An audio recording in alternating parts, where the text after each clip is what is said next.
All around the world, hidden under fields, deserts, oceans, and mountains, there are ancient places that should not exist. Cities older than history, stone monuments built without machines, and underground worlds created by people who had no modern tools, yet somehow understood engineering, astronomy, and planning at an unbelievable level. From Europe's first stone villages to forgotten burial chambers, from giant temples to the world's earliest cities, these sites tell the story of civilizations that rose, mastered their world, and then slowly disappeared. Who were they? How did they build all this? And why was so much of their knowledge lost? Barnhouse and the first stone community of the North. On the windswept islands of Orkney, far to the north of mainland Scotland, where cold Atlantic waves crash endlessly against rocky shores and powerful winds shape the land year after year, there lies a quiet stretch of grassland beside a shallow loch, a place that looks peaceful and ordinary today, yet once held one of the most important early farming communities in prehistoric Europe, a settlement known as Barnhouse. Surrounded by water, stone, and sky, Barnhouse sits in a landscape that feels almost untouched by time, with wide open horizons, long summer days, dark winter nights, and a constant sense of isolation that has shaped human life here for thousands of years. More than 5,000 years ago, during the late Neolithic period around 3200 BCE, small groups of farmers settled beside the loch, building solid stone houses that would protect them from harsh weather and allow them to survive in one of Europe's most challenging environments. Unlike many early villages made from wood and mud that disappeared over time, Barnhouse was built almost entirely from stone, creating structures so durable that their foundations remain visible today, revealing the layout of a carefully organized community rather than a temporary camp. The settlement consisted of at least 15 houses arranged in loose clusters around open spaces, with each dwelling built using thick stone walls, central hearths, stone furniture, storage compartments, and narrow entrances designed to retain heat during cold winters. Inside these houses, daily life unfolded around fire, food, and family, as people cooked meals, repaired tools, cared for children, and shared stories, all within spaces designed for both comfort and efficiency. One structure at Barnhouse stands apart from the others. A larger, more carefully constructed building, often called House 8. This building features thicker walls, finely shaped stone slabs, and a central hearth aligned with doorways and surrounding monuments, suggesting that it served a special ceremonial or leadership role within the community. House 8 appears to have functioned as a gathering place where rituals, feasts, and important decisions took place, reflecting early forms of social organization and shared authority. Barnhouse did not exist in isolation. It formed part of a wider sacred landscape that included the Ring of Brodgar, the Stones of Stennis, and the Ness of Brodgar, creating one of the densest concentrations of Neolithic monuments anywhere in the world. These sites were carefully positioned in relation to one another, aligned with solar and lunar events, waterways, and prominent natural features, showing that the people of Orkney possessed deep knowledge of astronomy, geography, and symbolic space. The villagers who lived at Barnhouse were skilled farmers and herders, raising cattle and sheep, growing barley, and harvesting wild resources from land and sea, while also crafting stone tools, pottery, and ornaments that reflected both practical needs and artistic expression. Archaeological evidence shows that food was often prepared and consumed communally, suggesting strong social bonds and shared responsibility for survival in a harsh environment. Ritual practices were closely integrated into daily life. Animal bones, special pottery, and deliberately placed objects have been found in specific locations, indicating offerings, seasonal ceremonies, and spiritual observances linked to agricultural cycles and cosmic rhythms. Some houses were carefully closed and sealed when abandoned, with doorways blocked and hearths covered, suggesting respectful endings rather than sudden departure. Around 3000 BCE, Barnhouse was gradually abandoned, possibly due to climate changes, shifting social patterns, or the emergence of new ceremonial centers nearby. Yet its people did not disappear. They moved. They adapted. They carried their knowledge forward. The skills developed here contributed to later monuments like Skara Brae and the Great Stone Circles of Orkney. Modern archaeological research using soil analysis, carbon dating, and digital reconstruction has revealed how advanced this small community truly was, demonstrating that even in remote northern islands, early humans created stable, organized, and spiritually rich societies. Walking through Barnhouse today, visitors stand among low stone walls and grassy outlines. Yet beneath these quiet remains lies the memory of a thriving village where families built homes, shared food, honored ancestors, and shaped one of Europe's earliest stone-based communities. Barnhouse reminds us that civilization did not begin only in warm river valleys and great empires.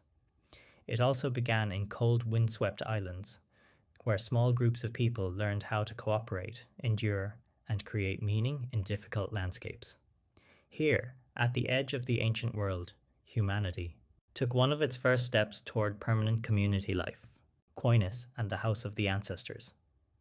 On the quiet island of Sanday in Orkney, where soft green fields slowly fade into grey northern seas, and where the sound of wind and waves never truly disappears, there exists a low, rounded mound of stone that most people would walk past without a second glance, never realizing that beneath this simple shape lies one of the most carefully designed and emotionally powerful monuments of prehistoric Europe, a place known as the Coyness Chambered Cairn, built more than 5,000 years ago by communities who believed that death was not an ending, but a continuation of life in another form. When the Neolithic farmers of Orkney chose this location, they were not thinking only about convenience or visibility. They were thinking about memory, lineage, and connection, about how future generations would see and feel this place, about how the living and the dead would remain linked through landscape and ritual, and this is why Coyness was positioned overlooking fertile fields, freshwater sources, and nearby settlements, ensuring that the ancestors would never be separated from daily life. Beneath the mound, a narrow stone passage leads slowly inward, forcing anyone who enters to lower their body, slow their movement, and adjust their breathing, transforming physical motion into a kind of ritual journey. And at the end of this corridor lies a series of small chambers arranged with remarkable precision, built from flat sandstone slabs stacked and balanced so perfectly that they have remained stable for thousands of years without mortar, glue, or reinforcement, relying entirely on gravity, geometry, and human understanding of stone. Each of these slabs was quarried, transported, shaped, and positioned using only stone tools, wooden levers, ropes, and collective effort, requiring not just physical strength, but careful planning, shared knowledge, and deep experience passed down through generations, showing that these communities possessed a sophisticated understanding of construction long before formal engineering existed. Inside these chambers, archaeologists have found human remains placed, rearranged, and sometimes removed over centuries, revealing that burial at Coyness was not a single event, but an ongoing relationship between families and their ancestors, where bones were revisited, repositioned, and recontextualized as part of evolving spiritual practices, suggesting that identity continued beyond death and that ancestors remained active members of the community. Some remains were cremated, others were not. Some were grouped together, others separated, indicating complex rituals whose meanings are now lost, but which clearly followed shared rules and symbolic logic understood by the people who practiced them. Alongside the bones, pottery fragments, stone tools, animal remains, and special objects were placed as offerings, showing that ceremonies likely involved feasting, storytelling, music, and collective remembrance, turning Coyness into a place not of mourning, but of gathering, reflection, and renewal. One of the most striking features of Coyness is how closely its internal layout resembles a domestic house, with passageways that feel like hallways and chambers that feel like rooms, reflecting a worldview in which the dead were believed to continue living in another realm, and therefore required shelter, structure, and care, just as the living did, blurring the boundary between home and tomb. This architectural choice revealed something profound about Neolithic psychology, showing that these people did not fear death as something distant or abstract, but integrated it into everyday life, building monuments that reinforced continuity rather than separation. Over centuries, as generations were born, grew old, and died, coyness remained a constant presence in the landscape, a physical reminder that individual lives were temporary but communal memory endured, reinforcing social stability and shared identity in a world without written history. Even when nearby settlements shifted or disappeared, the cairn continued to be respected and maintained, demonstrating extraordinary cultural persistence. Later, folklore transformed sites like Coyness into fairy hills and spirit dwellings, echoes of much older beliefs about invisible worlds and sacred spaces, preserving them through fear and reverence long after their original meanings were forgotten. Modern scientific techniques, including laser scanning, soil chemistry, and microscopic analysis, have allowed researchers to reconstruct construction methods, usage patterns, and ritual sequences. Yet many aspects remain mysterious, including how spiritual authority was organized, how rituals were transmitted, and how social roles were defined. Standing inside Coyness today, surrounded by cold stone, filtered light, and deep silence, visitors often feel an unexpected sense of calm and closeness, as if the space still holds emotional memory accumulated over thousands of years, making it feel less like a ruin and more like a preserved relationship between past and present. Coyness ultimately reminds us that early human societies invested enormous effort not only in survival, but in meaning, connection, and remembrance, building structures that honored ancestry, reinforced identity, and helped communities navigate life, death, and time itself. It is not merely a tomb. It is a philosophy carved into stone, a message across millennia, a declaration that no life is ever truly forgotten, Midhow and the monument of generations. Along the northern shoreline of Rousey Island in Orkney, where cold Atlantic winds sweep endlessly across rocky beaches and grey waves crash against ancient cliffs, there stands a long stone structure overlooking the sea, exposed to storms, salt, and time itself. A massive chambered cairn known as Midhow, one of the largest and most complex Neolithic burial monuments in all of Scotland, and a place where thousands of years of human memory were carefully preserved inside stone walls. From the outside, Midhow appears as an elongated mound stretching nearly 24 meters in length, covered today by protective roofing, yet originally rising prominently above the surrounding land as a visible symbol of ancestry, continuity, and collective identity, designed to be seen from far across the landscape and from the sea itself, reminding travelers and local communities alike that this was sacred ground. When Neolithic builders began constructing Midhow around 3500 BCE, they were not creating a simple tomb, but an architectural system meant to serve many generations, requiring long-term planning, coordinated labor, and shared spiritual vision, showing that these early communities were thinking not only about their own lives, but about their descendants far into the future. Inside the cairn, a narrow central passage runs through the length of the structure, flanked by 12 side chambers arranged symmetrically on both sides, creating a layout that feels almost like a stone cathedral, with repeated spaces designed for ritual movement, controlled access, and ceremonial placement of remains. Each chamber is built from massive sandstone slabs carefully stacked in corbelled fashion, forming strong ceilings without mortar, relying solely on balance, gravity, and precise placement, techniques that require deep practical knowledge accumulated over generations through observation and experience. Excavations at Midhow have revealed the remains of at least 25 individuals, along with animal bones, tools, pottery fragments, and ritual objects, indicating that the site was used repeatedly over centuries as a communal burial and ceremonial center, where families returned again and again to honor ancestors and reaffirm social bonds. The bones inside Midhow were not simply placed and left untouched. They were rearranged, grouped, separated, sometimes moved between chambers, sometimes stacked carefully, sometimes removed entirely. This shows that burial here was an active process, involving ongoing interaction between the living and the dead, rather than a final act. In this worldview, ancestors remained present, influential, and spiritually connected to the community. One of the most remarkable features of Midhow is the scale of cooperation required to build it. Stones weighing several tons had to be quarried, transported across uneven terrain, lifted into place, and aligned with precision, using only wooden tools, ropes, levers, and human strength, demanding extraordinary organization, leadership, and mutual trust. This was not the work of a few specialists. It was the work of an entire society, season after season, year after year, working together toward a shared purpose. Midhow's location beside the sea was also deeply symbolic. The ocean represented both separation and connection, linking Orkney to distant lands while marking the boundary between worlds, making the cairn a liminal space between life and death, land and water, past and future. Some scholars believe that funerary ceremonies here may have involved processions along the shore, using sound, rhythm, and movement to transform burial into communal performance.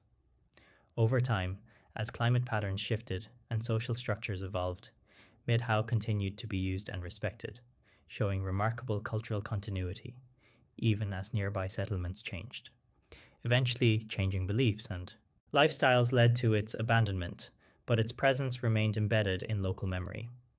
Later generations told stories of giants, spirits, and hidden powers associated with the mound, echoes of much older spiritual traditions. Modern archaeological studies using DNA analysis, isotope testing, and digital modeling have revealed that individuals buried at Midhow were genetically related, indicating family lineages and kin-based social organization, reinforcing the idea that this monument functioned as a house of ancestry rather than a generic cemetery. Yet many questions remain unanswered. How leadership was structured, how rituals were taught, how conflicts were resolved, and how spiritual authority was maintained. Standing inside Midhow today, surrounded by towering stone walls and filtered northern light, visitors often feel a sense of deep time, as if every breath connects them to countless generations who once stood in the same space, participating in ceremonies whose meanings have faded but whose emotional power still remains. Midhow reminds us that early human societies were not simple or primitive. They were deeply reflective. They planned across centuries. They invested enormous energy in remembrance. They understood that survival alone was not enough. Meaning mattered. Memory mattered. Connection mattered. And through monuments like Midhow, they carved those values into the landscape itself, ensuring that long after their voices faded, their presence would continue to be felt. Wayland's Smithy and the birthplace of legend. On the open chalk downs of southern England, where wide skies stretch endlessly above rolling green hills and ancient pathways cut softly through the land, there stands a long, quiet mound of earth and stone that has watched human history unfold for more than 5,000 years, a place known as Wayland's Smithy, one of Britain's oldest and most mysterious prehistoric monuments, where archaeology and legend have become inseparably intertwined. From a distance, Wayland's Smithy looks simple, almost unremarkable, a low, elongated hill surrounded by grass and trees.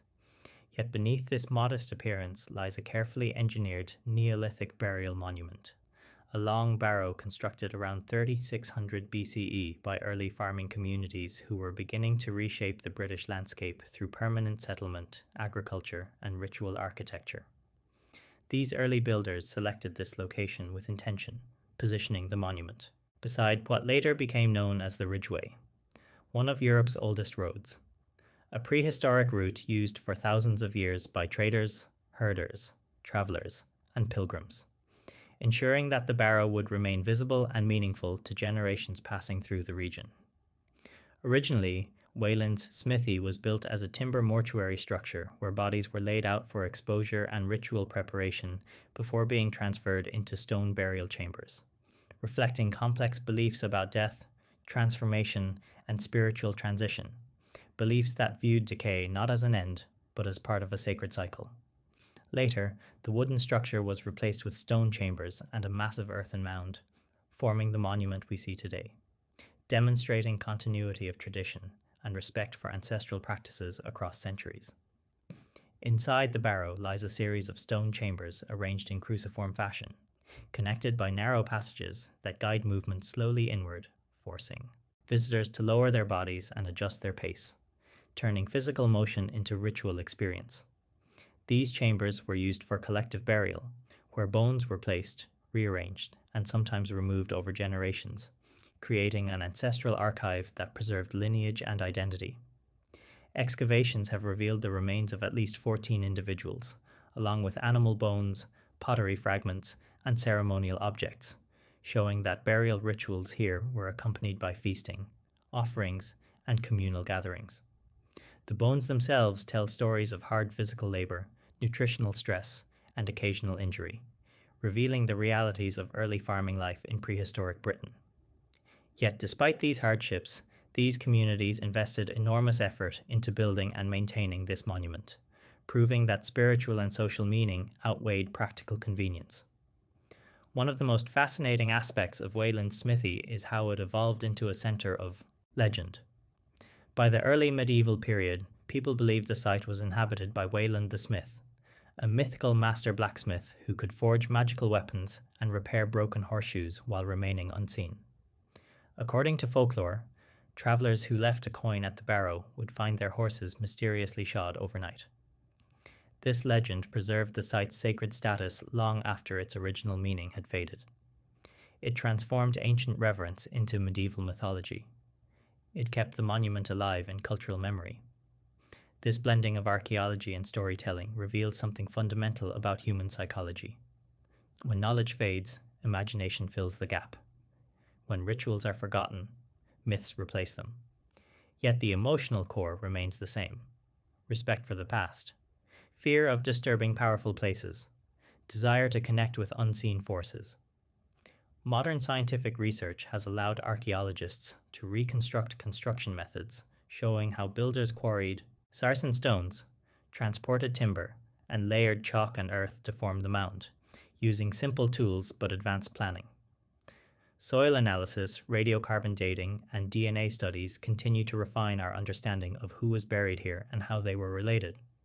Yet many mysteries persist: why certain individuals were chosen, how ceremonies were conducted, what songs were sung, what words were spoken, and how grief was transformed into collective memory. Standing at Wayland's smithy today, surrounded by quiet countryside and ancient pathways, visitors often feel that this is more than a ruin. It feels like a meeting point between eras, between archaeology and folklore, between fact and imagination, between the living and the dead. Wayland's smithy reminds us that monuments do not survive only because of stone and earth. They survive because people keep telling their stories. They survive because each generation finds new meaning in old places. And through this long barrow, both science and legend continue to speak, whispering across thousands of years, reminding us that the past never truly disappears. It only changes its voice. Bellasnap and the architecture of the ancestors. On the gentle limestone hills of Gloucestershire, where green fields roll quietly beneath wide English skies and narrow country roads wind through ancient landscapes shaped by thousands of years of farming and settlement, there stands a long stone mound that at first glance appears almost natural, blending so perfectly into its surroundings that many people pass by without realizing they are walking beside one of Britain's oldest and most carefully designed prehistoric monuments, the Bellasnap Long Barrow. Built around 3000 BCE by Neolithic farming communities, Bellasnap represents a time when humans were beginning to settle permanently, cultivate land, and organize their societies around shared beliefs, seasonal rhythms, and ancestral memory, transforming the countryside into both a productive and spiritual landscape. Unlike simple burial pits, Bellasnap was designed as a complex architectural structure meant to last for generations, consisting of a long trapezoidal mound constructed from limestone rubble and earth, reinforced with carefully arranged stone facades and internal chambers that required detailed planning and sustained collective labor. At the eastern end of the mound stands an impressive stone forecourt, shaped like a wide open funnel that leads visitors toward the heart of the monument, creating a ceremonial space where gatherings, rituals, and communal events could take place, allowing large groups to participate in funerary practices and seasonal observances. This forecourt was not merely decorative, it was functional and symbolic. It organized movement, directed attention, and transformed ordinary space into sacred ground. Behind the forecourt lie several burial chambers, arranged along the sides of a central passage, built from massive limestone slabs stacked with remarkable precision, forming stable compartments that protected human remains for thousands of years without mortar or reinforcement. Inside these chambers, archaeologists have found the disarticulated bones of dozens of individuals, placed carefully and sometimes rearranged over long periods, showing that burial at Belas Knap was an ongoing social process rather than a single event. People returned repeatedly. They reopened chambers. They added new remains.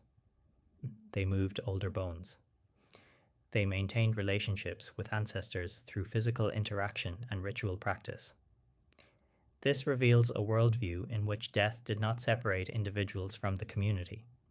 Instead, it integrated them more deeply into collective identity. One of the most unusual features of Belas Knap is the presence of false entrances, stone doorways that appear to lead into chambers but actually go nowhere, deliberately constructed as part of the monument's design. These false entrances have puzzled researchers for decades. Some believe they were symbolic gateways for spirits. Others see them as ritual markers. Some suggest they were meant to mislead grave robbers. Whatever their purpose, they show that the builders were thinking beyond simple function, embedding layers of meaning into architecture. The people who built Belas Knap were skilled farmers, raising cattle and sheep, growing crops, and managing landscapes through careful planning. Yet they were also deeply spiritual, investing enormous energy into monuments that offered no immediate economic benefit. This reveals a society that valued memory, tradition, and shared belief as essential foundations for survival.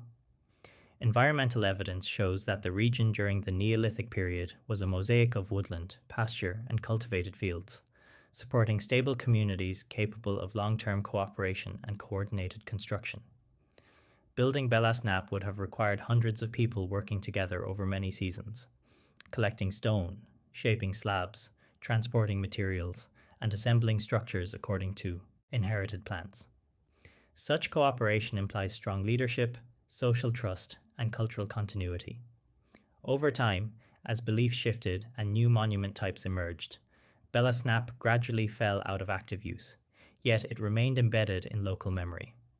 Later generations regarded it as a mysterious ancient place, associating it with spirits, hidden worlds, and ancestral power, preserving it through respect and superstition. Modern archaeological research using laser scanning, soil chemistry, and radiocarbon dating has revealed construction sequences, usage patterns, and demographic information. Yet many questions remain unanswered. Who organized the labor? How rituals were taught, how authority was maintained, and how disputes were resolved. Walking along the forecourt today, visitors often feel drawn inward by the shape of the monument itself, guided by stone and space toward a place where countless ceremonies once unfolded, reminding them that architecture can influence emotion and thought even after thousands of years. Belas Knap reminds us that early human societies were not primitive groups reacting only to survival pressures. They were planners, designers, philosophers. They used stone and earth to express ideas about life, death, community, and time. And through monuments like this, they created lasting conversations between generations, conversations that continue quietly in the landscape today. Stony Littleton and the underground world of memory. Hidden among gentle hills and farmland near the city of Bath in southwest England, where narrow country lanes wind through stone walls, grazing fields, and quiet villages, there lies an ancient monument that looks modest from the outside, yet opens into a surprisingly complex underground world beneath the earth, a place known as the Stony Littleton Long Barrow, one of the most remarkable surviving burial structures of Neolithic Britain. From the surface, Stony Littleton appears as a simple grassy mound stretching across the landscape, easily mistaken for a natural rise in the terrain. Yet beneath this unassuming exterior is a carefully constructed stone chamber system built more than 5,000 years ago by early farming communities who were learning how to shape both land and memory into permanent form. When the builders chose this site around 3500 BCE, they were thinking beyond practicality. They were thinking about permanence, visibility, connection to surrounding valleys, and spiritual resonance. The barrow was positioned to overlook fertile land and water sources, ensuring that the ancestors buried within remained symbolically connected to the living communities who worked those fields generation after generation. A narrow stone-lined passage leads from the entrance deep into the heart of the mound, gradually descending and darkening, forcing anyone who enters to slow their pace, lower their body, and adjust their senses, turning physical movement into a quiet ritual journey from the world of daylight into the world of memory.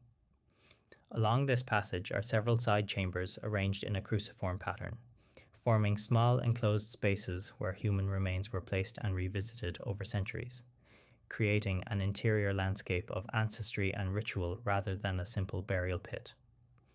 These chambers were built from carefully selected limestone slabs stacked and balanced with remarkable precision, forming stable walls and corbelled ceilings that have survived thousands of years without mortar, showing that Neolithic builders possessed deep practical knowledge of stone behavior, load distribution, and structural balance. Excavations have revealed the remains of more than 40 individuals within the chambers, including men, women, and children, suggesting that Stony Littleton served as a communal burial place rather than an elite tomb, reinforcing the idea that ancestry and belonging mattered more than individual status in these early societies. The bones were not simply deposited and forgotten. They were rearranged, grouped, separated, sometimes removed, sometimes returned, indicating ongoing interaction between the living and the dead as part of complex funerary traditions whose meanings are now lost but whose patterns remain visible. Alongside human remains, archaeologists found pottery fragments, animal bones, and stone tools, suggesting that ceremonies here likely involved feasting, offerings, and communal gatherings that strengthened social bonds and reaffirmed shared beliefs. One of the most fascinating aspects of Stony Littleton is how closely its internal design resembles symbolic models of the human body and cosmological space, with central passages representing journeys, side chambers representing domains, and enclosed darkness representing transition, hinting at sophisticated spiritual philosophies embedded in architecture. Some researchers believe that the barrow reflects ideas about rebirth, seasonal cycles, and ancestral guardianship, connecting burial practices to agricultural rhythms and cosmic observation.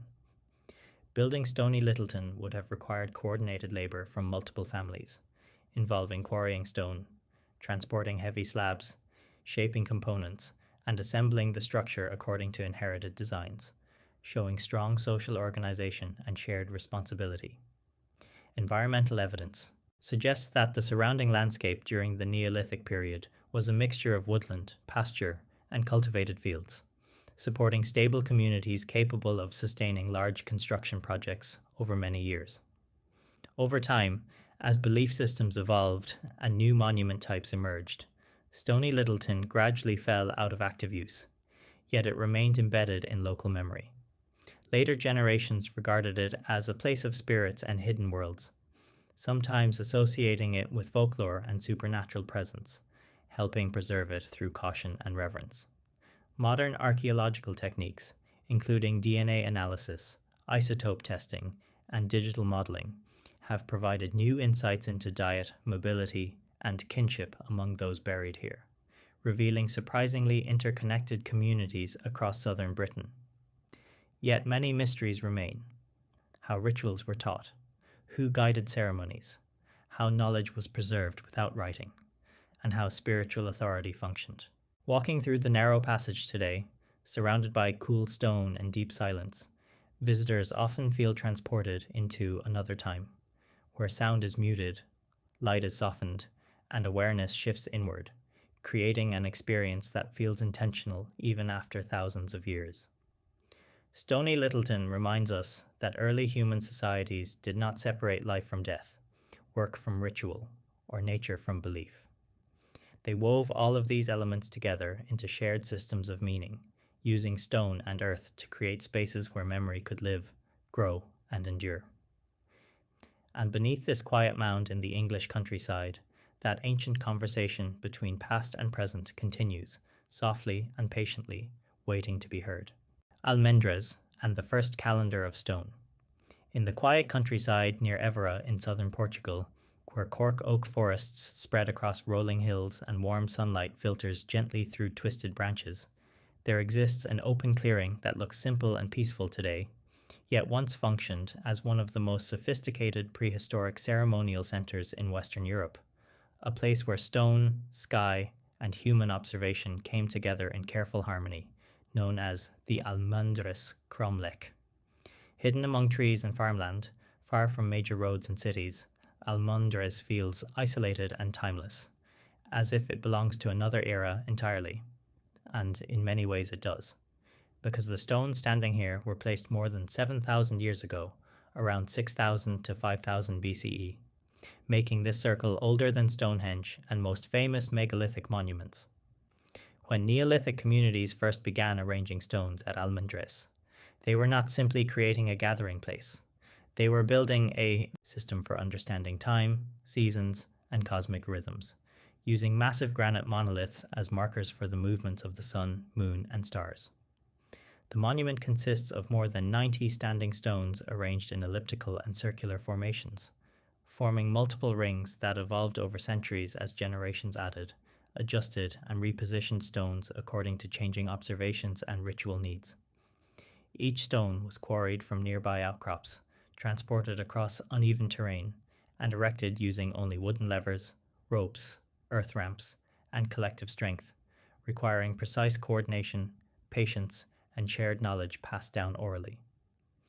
Many of the stones are engraved with symbols, spirals, and abstract markings whose meanings remain uncertain, yet their consistent placement suggests symbolic systems related to fertility, water, celestial cycles, and ancestral identity. Some stones are aligned precisely with the sunrise during equinoxes and solstices, while others correspond to lunar events and seasonal transitions, revealing that the builders observed the sky over long periods and translated those patterns into permanent architecture. This makes Almendres one of the earliest known astronomical observatories in human history, demonstrating that scientific curiosity and spiritual belief were deeply intertwined in prehistoric societies. For the people who gathered here, time was not measured by clocks or calendars, but by shadows, light angles, and changing horizons. And these stones allowed them to predict planting seasons, ceremonial dates, and migration patterns with remarkable accuracy. Ritual life at Almendres was likely complex and layered. Archaeological evidence suggests that ceremonies here involved music, chanting, offerings, fire rituals, and seasonal gatherings, transforming the circle into a living theater where cosmic events were reenacted through human participation. Participants would have moved among the stones, following paths dictated by alignment and symbolism, experiencing the landscape as a sacred map. The surrounding environment also played a crucial role. Nearby springs, fertile soils, and grazing lands supported stable communities capable of investing time and labor into long-term ceremonial construction. This stability allowed traditions to persist across centuries. Over time, as social structures evolved and new belief systems emerged, Almendres gradually fell out of active use, yet it was never entirely forgotten. Local legends preserved its sacred status, associating it with ancient giants, spirits, and magical forces, discouraging destruction and ensuring survival. Modern archaeological research using satellite imaging, 3D modeling, and astronomical simulation has confirmed many of the site's alignments, reinforcing the idea that Almendres was designed with deliberate scientific precision. Yet many questions remain unanswered. How knowledge was transmitted? Who controlled ceremonies? How disagreements were resolved? And how such long-term projects were maintained without centralized authority. Walking among the stones today, visitors often feel an unusual sense of calm and awareness, as if the open space encourages reflection and slow observation, inviting people to notice light, wind, and sound more carefully. The monument still functions as it always has. It slows time. It sharpens attention. It reconnects humans with natural rhythms. Almendres reminds us that ancient societies were not passive observers of nature. They were active interpreters of it. They studied the sky. They measured the seasons. They encoded knowledge into stone. And long before modern science existed, they created systems that allowed communities to live in harmony with cosmic cycles. Here, in a quiet Portuguese forest, humanity built one of its first calendars, one of its first observatories, and one of its first bridges between earth and sky. And its message still stands, patiently waiting for those who are willing to look up and listen. Petit-Mont and the stone memory of the Atlantic coast.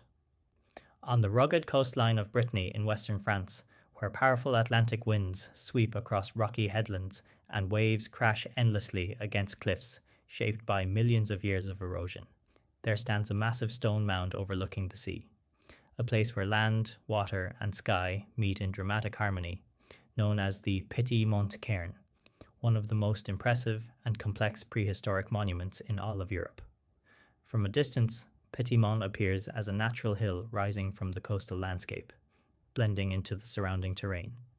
Yet closer inspection reveals that this mound is entirely human-made, constructed from thousands of carefully placed stones by Neolithic communities more than 5,000 years ago, transforming raw materials into a lasting expression of memory, belief, and power.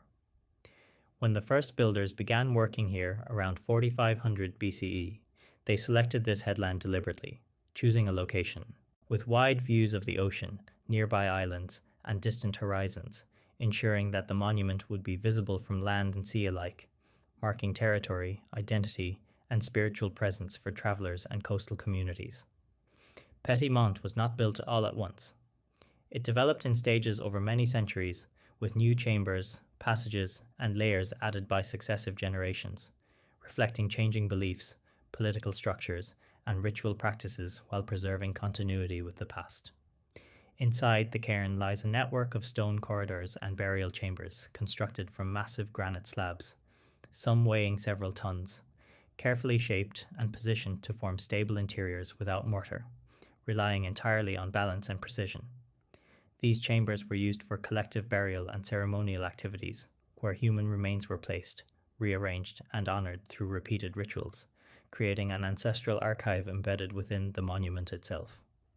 Some of the slabs inside Petit-Mont are engraved with complex patterns, spirals, lines, and symbolic motifs that link the site to a wider Atlantic megalithic tradition stretching from Iberia to Ireland, indicating long-distance cultural exchange and shared spiritual language across coastal Europe. These carvings were not meant for casual viewing. Many are hidden within chambers, visible only under specific lighting conditions, suggesting that they were revealed during rituals and initiations rather than everyday use. One of the most remarkable aspects of Petit-Mont is how later societies reused and reinterpreted the site. During the Roman period, a fortress was built on top of the cairn, transforming this ancient sacred monument into a military structure, layering new meanings onto old foundations. This reuse shows that even thousands of years later, people recognize the strategic and symbolic importance of the location. Building Petit-Mont required extraordinary cooperation. Stones had to be quarried, transported across uneven coastal terrain, lifted into place, and aligned with precision, all without metal tools or wheeled vehicles, demanding strong leadership, shared vision, and long-term planning. Environmental evidence suggests that Neolithic Brittany was rich in marine and agricultural resources, supporting stable communities capable of sustaining such massive construction projects over generations. Fishing, farming, and trade networks provided the economic foundation for spiritual architecture. Over time, as sea levels shifted and social structures changed, Petit-Mont gradually lost its central role, yet it remained embedded in local memory through legends of giants, buried treasure, and hidden worlds, helping preserve it from destruction. Modern archaeological research using 3D scanning, geological analysis, and residue testing has revealed construction phases, ritual sequences, and artistic traditions, Yet many mysteries remain. Who controlled access? How ceremonies were conducted? How authority was maintained? And how knowledge was transmitted without writing. Walking through the chambers today, surrounded by cool granite and filtered light, visitors often feel a sense of enclosure and protection, as if the stone walls still hold the emotional weight of countless ceremonies and gatherings. Outside, the endless ocean reminds them of the site's connection to wider networks of travel, trade, and imagination. Petit Mont reminds us that prehistoric monuments were not isolated creations. They were part of living landscapes shaped by movement, exchange, and shared belief. They connected villages to coastlines, ancestors to descendants, humans to the sea.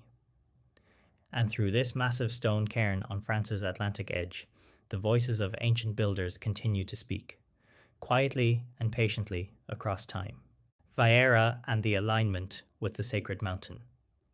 In the wide, fertile plains of Andalusia in southern Spain, where olive groves stretch toward distant hills and warm Mediterranean light washes over ancient farmland, there stands a quiet stone structure that at first appears simple and unremarkable, yet hides within it one of the most sophisticated examples of prehistoric engineering and spiritual design in Europe, the Vieira Dolmen of Antequera. Set near the modern town of Antequera, this monument forms part of a larger sacred landscape that includes the famous Menga and El Romeral dolmens, together creating a ceremonial complex that reveals how Neolithic communities integrated architecture, astronomy, and natural landmarks into a unified system of belief. When the builders of Vieira began construction around 3500 BCE, they were not merely creating a burial chamber. They were shaping a carefully controlled experience of movement, light, and symbolism, using stone and earth to guide perception and emotion. From the outside, Vieira appears as a low circular mound made of earth and stone, blending into the surrounding fields. Yet inside lies a long, narrow corridor leading to a central chamber, built from massive limestone slabs that weigh several tons each, quarried, transported, and erected using only human strength and simple tools. This passage forces visitors to walk slowly and deliberately, narrowing their field of vision and heightening awareness, transforming entry into a ritual journey from ordinary space into sacred interior.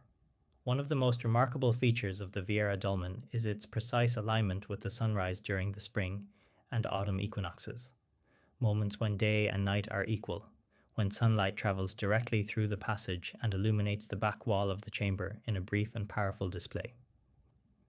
This alignment required careful observation of the horizon over many years, as well as mathematical understanding of angles, distances, and seasonal variation, long before formal science existed. For the people who gathered here, these moments were not random. They marked agricultural cycles. They signaled renewal. They symbolized balance between worlds. And they connected human life to cosmic order.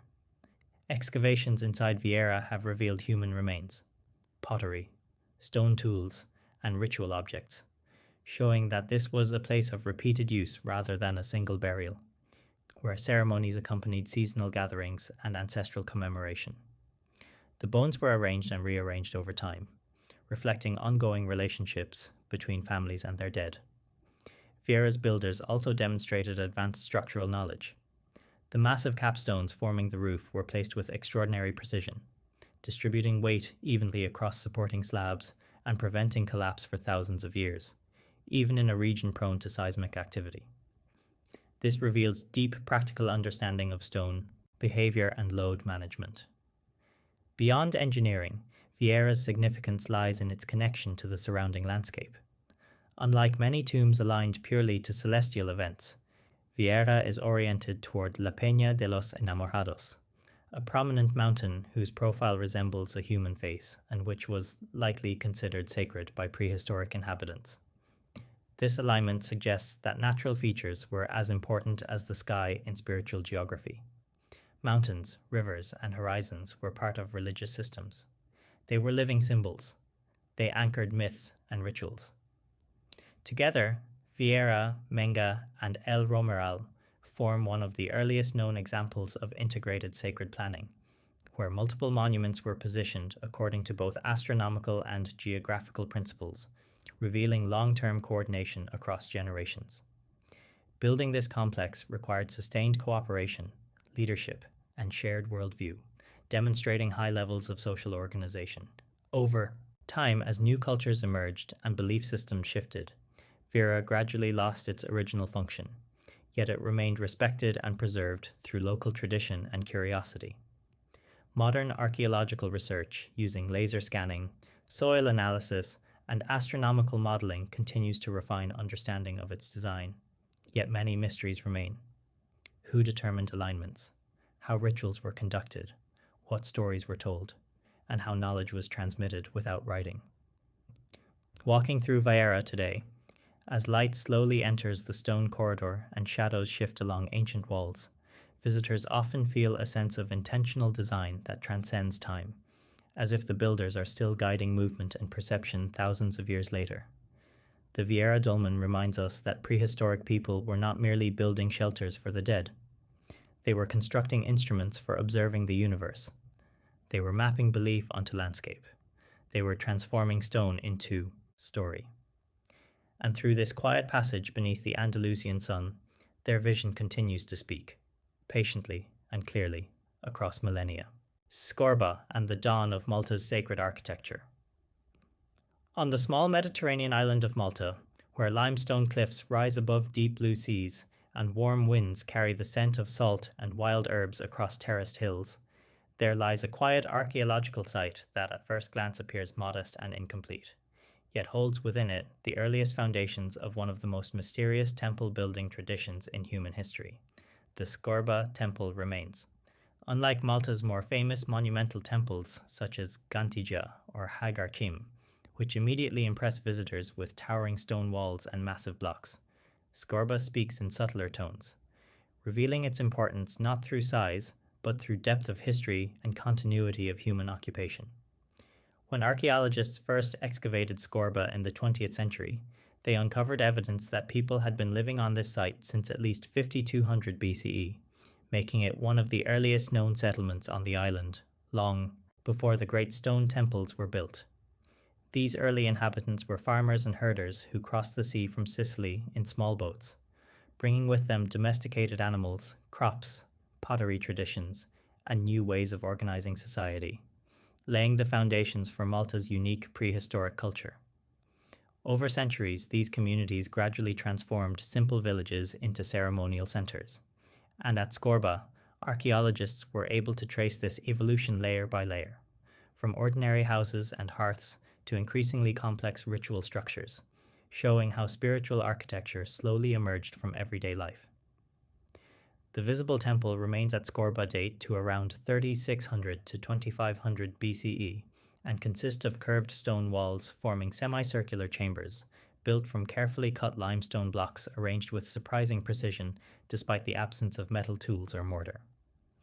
These early temple forms represent experimental stages in Maltese architecture where builders tested ideas of symmetry, acoustics, light control, and spatial movement that would later reach full expression in larger temples. Inside these structures, archaeologists found altars, offering tables, animal bones, figurines, and pottery fragments, indicating that Scorba functioned as a ritual center where ceremonies related to fertility, seasonal cycles, and ancestral worship were performed. Many of these objects suggest a strong focus on female symbolism, earth fertility, and regeneration, themes that dominate Maltese temple culture and reflect deep concern to attach, with continuity of life and community survival. One of Scorba's greatest contributions to archaeology is its well-preserved stratigraphy, the clear layering of occupation deposits that allows researchers to reconstruct thousands of years of cultural change with unusual precision. From early grey pottery to later red-painted ceramics, from simple tools to more refined craftsmanship, Scorba documents how technology, art, and belief evolved together over long periods. The builders of Scorba demonstrated advanced understanding of stone construction, aligning walls carefully to distribute weight and resist earthquakes, using interlocking blocks and internal supports that kept structures stable for centuries. Some scholars believe that early Maltese builders also paid attention to sound and echo inside temple chambers, creating spaces where chants and rituals were amplified, enhancing emotional impact. The surrounding landscape played an important role in Scorba's significance. Located on elevated ground with views toward fertile valleys and the sea, the site connected agricultural life, maritime travel, and spiritual practice into a single integrated system. It was a place where people gathered to mark seasons, perform rites, exchange knowledge, and reinforce social bonds. As centuries passed, Malta's temple culture reached extraordinary levels of architectural sophistication, yet Scorba remained respected as an ancestral foundation, a place where tradition began. Eventually, around 2500 BCE, temple building activity declined, possibly due to environmental stress, resource depletion, or social transformation, and sites like Scorba were gradually abandoned. Yet they were never erased.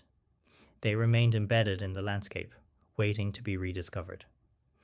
Modern archaeological research using carbon dating, soil chemistry, and digital reconstruction continues to reveal new details about life at Scorba, yet many questions remain unanswered. How leadership was organized, how rituals were standardized, how knowledge was transmitted, and why such an advanced culture eventually disappeared. Walking through Scorba today, among low stone walls and open sky, visitors often feel that they are standing at the beginning of a long story, at the moment when ordinary villages first began transforming into sacred architecture. Scorba reminds us that great civilizations do not appear suddenly. They grow slowly, experiment by experiment, generation by generation. And here, on this small Mediterranean island, humanity took some of its earliest steps toward building temples not just from stone, but from shared belief, imagination, and devotion. Jericho and the first walled city on earth. In the Jordan Valley, far below sea level, where desert air meets fertile springs and palm trees rise beside flowing water, there lies one of the oldest continuously inhabited places on earth, a city whose history stretches back more than 10,000 years, a place known as Jericho, where humanity first learned how to settle, organize, and protect itself on a permanent scale.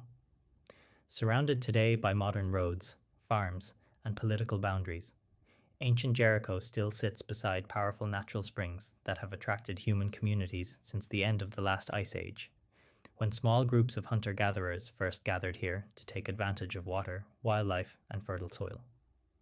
Around 9000 BCE, during the Neolithic period, the people of Jericho began building something entirely new in human history: a massive stone wall and an enormous circular tower, structures so advanced for their time that they challenge everything we assume about early societies.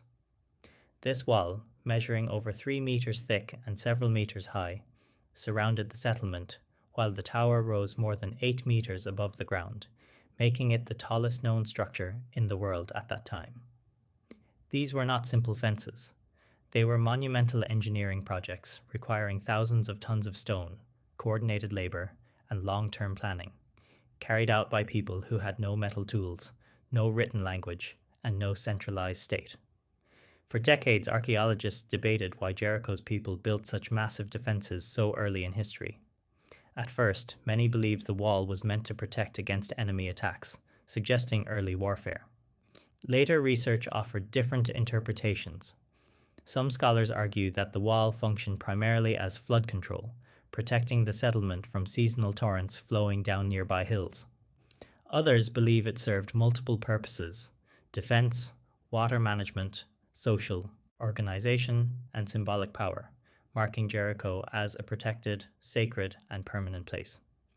The tower itself remains one of the greatest mysteries. Inside it, a narrow staircase climbs upward in darkness, leading to a platform that once overlooked the settlement and surrounding valley. Some researchers believe it was a watchtower. Others think it was used for ritual observation of celestial events.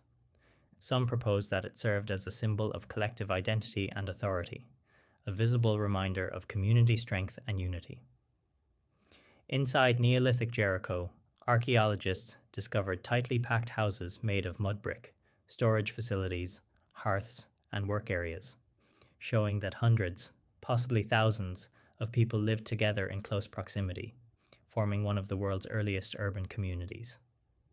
These people were farmers, cultivating wheat and barley, domesticating animals, storing surplus food, and managing complex social relationships, laying the foundations for later civilizations. One of the most remarkable discoveries at Jericho is the tradition of plastered skulls. After death, some individual skulls were removed, coated in plaster, and decorated with shells for eyes, creating lifelike ancestral portraits that were displayed in homes. This practice reveals deep beliefs about ancestry, memory, and spiritual presence, showing that ancestors were considered active members of society long after death. Jericho's people were not simply surviving. They were inventing new ways of being human. They were creating permanent neighborhoods. They were organizing labor. They were managing resources. They were developing ritual systems. They were negotiating social order, all at once. Over thousands of years, Jericho experienced cycles of growth, destruction, abandonment, and rebuilding, reflecting environmental shifts, social change, and regional conflict. Yet its location beside reliable water ensured that people always returned. Each generation built upon the ruins of the previous one, creating a layered mound known as a tell, where time itself accumulated in earth and stone. Modern archaeological techniques, including stratigraphic analysis, carbon dating, and digital mapping, have revealed more than 20 layers of settlement, making Jericho a living archive of human civilization. Yet many mysteries remain: how leadership emerged, how labor was organized, how disputes were resolved, and how belief systems evolved. Standing atop Jericho's ancient ruins today, visitors look out across a valley where humans first learned how to live together in large numbers, behind walls, under shared rules, connected by water, agriculture, and belief. Jericho reminds us that cities did not begin with kings and armies. They began with cooperation, with shared risk, with collective effort, with people deciding to build something permanent together. Here, in one of the lowest places on earth, humanity built one of its highest achievements, the first true city, protected by stone, shaped by imagination, and guided by the desire to belong.